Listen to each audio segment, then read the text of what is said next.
வணக்கம் ஃப்ரெண்ட்ஸ். இப்போ வந்து நம்ம அலைகிடுதல வந்து ரூல்ஸ் வந்து இதுக்கு முன்னாடி ஷார்ட்ஸில் கொடுத்துருக்கேன், பார்க்காதவங்க பாருங்க. இப்போ வந்து நம்ம என்ன பண்ணலாம்னா, ஈரசைச்சீரும் மூவசைச்சீருக்கும் எப்படி வந்து அந்த வாய்ப்பாடு வந்து அதை பிரித்து எப்படி வந்து வாய்ப்பாடு எழுதுன்னு பார்ப்போம். ஓரசைச்சீர் லாஸ்ட்ல பார்க்கலாம். ஏன்னா நம்ம வந்து திருக்குறளை வந்து அந்த லாஸ்ட் வேர்டுக்கு தான் யூஸ் பண்ணுவோம், அதனால அதை கடைசியாக பார்த்துக்கலாம். இது ஈஸி தான். அது இப்போ வந்து ஈரசைச்சீர் எப்படி நம்ம எழுதுறோம் அப்படின்னா, இப்போ நேர் நேர் வந்தது அப்படின்னா அதுக்கு வாய்ப்பாடு வாய்ப்பாடு போட்டு என்ன எப்படி எழுதணும்னா, நேர் நேர் இதை வந்து அப்படியே ஃபார்முலா மாதிரி ஞாபகம்னா எல்லாத்துக்குமே ஈஸியா இருக்கும். நேர் நேர் தேமா, நிறை நேர் புளிமா, நேர் நிறை கூவிலம், நிறை நிறை கருவிலம். இப்படி வாய்ப்பாடு மாதிரி படிச்சு வச்சுக்கோங்க. நேர் நேர் தேமா, நிறை நேர் புளிமா, நேர் நிறை வரும்போது கூவிலம், லாஸ்ட்ல நிறை வந்தாலே, நிறைன்னு முடிஞ்சாலே விலம்னு முடியும். ஸோ நேர் நிறை கூவிலம், நிறை நிறை கருவிலம், இது ஞாபகம் வச்சுக்கோங்க. இது கூட வந்து மூவசைச்சீல் வந்து இப்போ நேர் நேர் நேர் நேர் எல்லாம் சேருது, எல்லாத்துலேயுமே நேர் நேர் நேர் சேர்ந்தா இங்கே காய் காய் காய் காய்னு போடுவோம், அவ்வளோதான். இது எல்லாத்துலேயும் நிறை நிறை நிறை நிறை ஆட் ஆயிடுச்சுன்னா கனி கனி கனி கனின்னு போடுவோம். ஸோ காய் சேர்ந்ததுன்னா,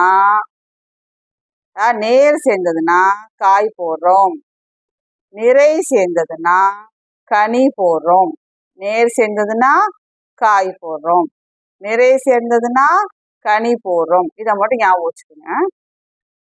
இங்க எழுதியிருக்கேன் பாருங்க, அது ஏற்கனவே போட்டதை தான் எழுதிக்கிறேன். அது கூட நேர் சேருது, ஸோ காய் காய் காயின்னு போடுறோம், நிறை சேருது கனி கனி கனின்னு போடுறோம்.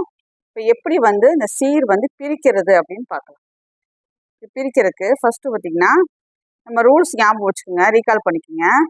உலகத்தோ, அப்போ ஊங்கிறது குறில், ஸோ ஒரு குறில் தனித்து வராது, ஸோ அதனால் அடுத்த லெட்டரை சேர்த்துக்கலாம், அவ்வளோதான். இங்கே புள்ளி வச்செழுத்து, இது வந்து குறியில் புள்ளி வச்செழுத்து சேர்த்துக்குவோம், அவ்வளோதான். அடுத்தது பாருங்க, டோ வந்து இட்டு, இது வந்து குறியில் புள்ளி வச்செழுத்து, அவ்வளோதான். இங்கே பார்த்தீங்கன்னா ஓ வந்து குறியில், ஸோ அடுத்த லெட்டரை சேர்த்துக்கலாம், இது புள்ளி வச்செழுத்தும் போட்டுரும், அவ்வளோதான். இங்கே பார்த்தீங்கன்னா ப, ஒரு குறிலோடு நிறுத்தக்கூடாது, ஸோ அடுத்ததை சேர்த்துக்கிறோம். இங்கே புள்ளி வச்சது ஆட்டோமேட்டிக்காக வந்துச்சு. இது நீங்கள் போட போட உங்களுக்கு தானாக பிடிச்சிரும். ஒரு 10 வார்த்தையை போட்டு பாருங்க, ஒரு குறில் வரக்கூடாது, அதுதான் மெயின் ரூல். நெடில் வந்தால் ஒரு நெடில் வரும், அது பக்கத்தில், அதுக்கு முன்னாடி சப்போஸ் குறில் இருந்தது, குறில் பக்கத்தில் நெடில் வந்ததுன்னா நம்ம அந்த குறிலோட அந்த நெடில சேர்த்துக்க வேண்டியதான். அது ஏற்கனவே போன சார்ஸை சொல்லியிருப்பேன் பாருங்க.